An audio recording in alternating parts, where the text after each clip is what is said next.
couple of years ago, together with colleagues, I decided to do some research into homelessness among students.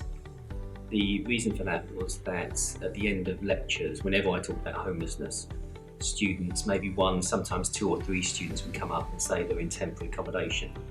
And I thought, well, that seems like it's a real problem. So we got the team together, we talked to some students, and then we did an email out to students in the School of Professions and the School of Social Science just to see whether they were threatened with homelessness or they were homeless and whether they wanted to be interviewed. And what was particularly surprising about it was that 29 students immediately contacted us. The students who contacted us, I suspect, were the tip of an iceberg, because a lot of students may not respond to emails, they may have other priorities, but mainly we found that a lot of students felt embarrassed about being homeless, which of course they shouldn't be.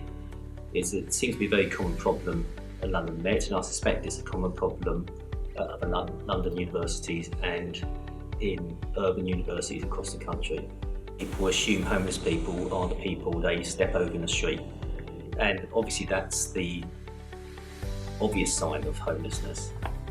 It's difficult to miss, certainly in central London. But for our students, and particularly for our students who are parents, the issue is not that they're sleeping rough, but they're in temporary accommodation, have been for several years.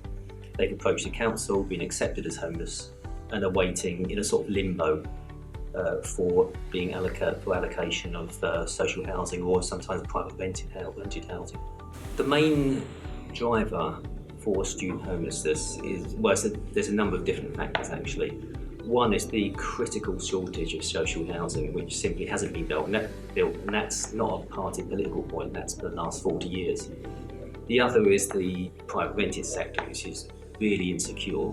You only get 6-month tenancy and you can be evicted for no fault of your own, and that's the main cause of homelessness in fact. And the benefit system as well.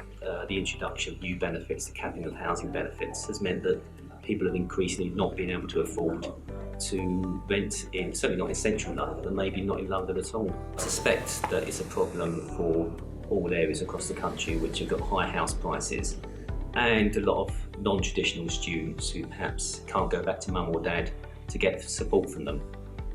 In terms of the extent of the problem, we just don't know, because it's not measured by universities when people come to university. We collect other information: are you a care leaver, where do you live, all that sort of information. We don't collect information about students who are homeless. So it's very difficult actually to gauge the extent of the problem. But from our small piece of research, it seems like it's probably more common than people suspect.